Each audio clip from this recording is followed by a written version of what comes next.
আমারে বুঝাস না মেয়েরা খারাপ মেয়েরা খারাপ। আমি তো এত খারাপ দেখি না, তুই কোথায় তো খারাপ দেখিস?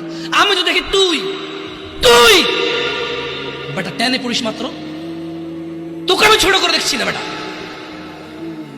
তুমি বের হও, ছবি পাঠাও, ছবি পাঠাও, নাহলে হাত কেটে ফেলবো আমি। দেখো আমি বিশের বোতল নিয়ে আসি, ছবি পাঠাও।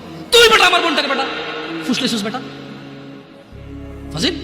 মেয়েরা খারাপ, মেয়েদের খারাপের কারণে দুনিয়া এসে তুই কে রে? তুই কি? তুই কি? মেয়েরা খারাপ?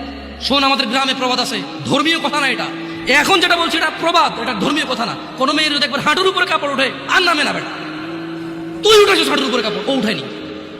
হাঁটু পর্যন্ত তুই উঠাইছিস, আর এখন সে নামাচ্ছে না। তুই মনে করিস তুই বেঁচে গেছিস না? তুই মনে করিস তুই জিনাই জেনা না? না বেটা, ও তোর সাথে জেনা করেছে, এরপরে তোকে আরেকজনের সাথে করবি, আরেকজনের সাথে করিস। আর তুই সূচনা, তুই ওকে শিখেছিস এটা, সবগুলো তোর উপরে আসবে বেটা। তুই নিজের ছোট পাপিষ্ট মনে করিস না? তুই মনে করিস কি হয়েছে, আমি তো একটা চুমাই নিছি। আমি তোকে বলছি ছবি তুলে পাঠাও, টয়লেটে যাও, ব্লাউজ খুলে ছবি তুলে পাঠাও, জামা খুলে ছবি তুলে বেটা ফাজিল।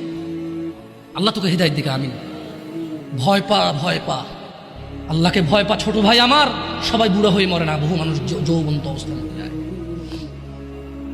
ছোট ভাই আমার, তোর ঘরেও বোন আছে, ভয় পা, আল্লাহকে ভয় পা। তুই এত বড় অপরাধে লিপ্ত হইস না। তুই মেয়েদের হাঁটু পর্যন্ত কাপড় তুলিস না, খবরদার খবরদার, তুই এটা করিস না।